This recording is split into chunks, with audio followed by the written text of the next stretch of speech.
Since 1996, at least 6 million people have died in the eastern Congo, half of them children below the age of 5.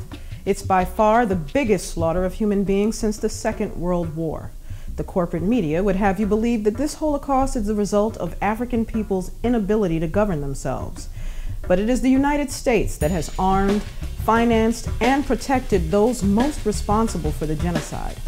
Black Agenda Television's Glenn Ford spoke with Kambale Musavuli and Maurice Carney of Friends of Congo.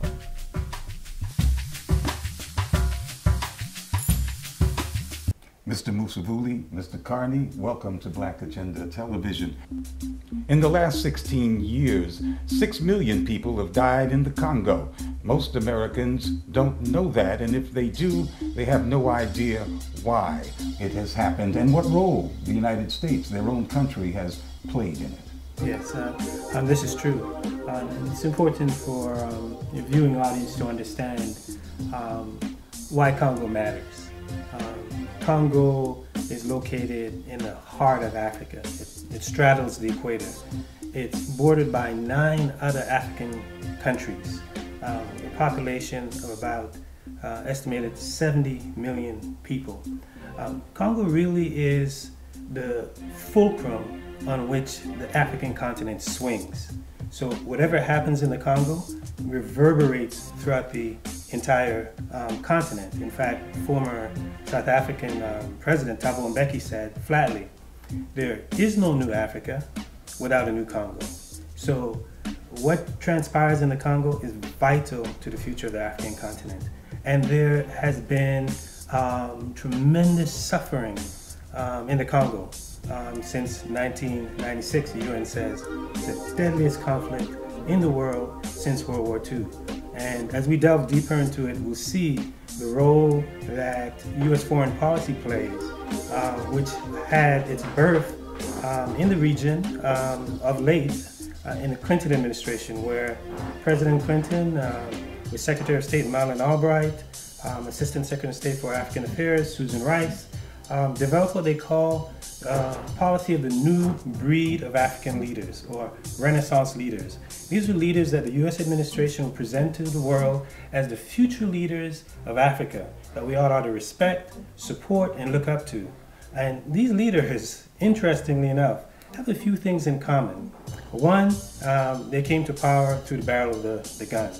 2, they've invaded another African country.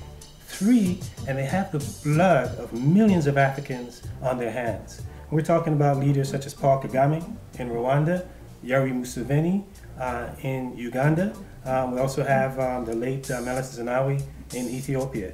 So you have a situation where U.S. policy is presenting these criminals, war criminals who've committed crimes against humanity, to the world as Renaissance leaders and future leaders of Africa.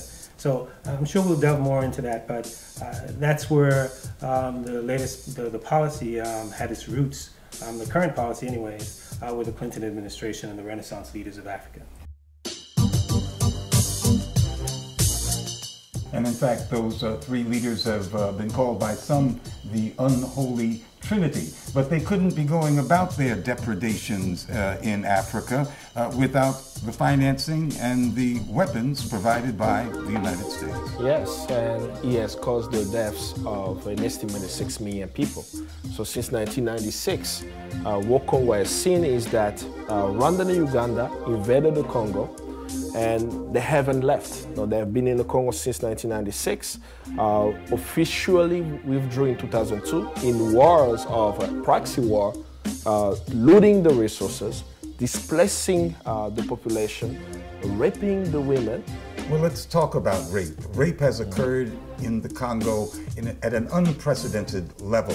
And yet we saw the spectacle when Susan Rice was being considered as Secretary of State. 12 female members of the Congressional Black Caucus circling the wagons around this person who has constantly shielded the people who were doing the rape from sanction and punishment. What does that say about the Congressional Black Caucus? And you might want to put forward a larger opinion in terms of how Black America is relating to this Holocaust?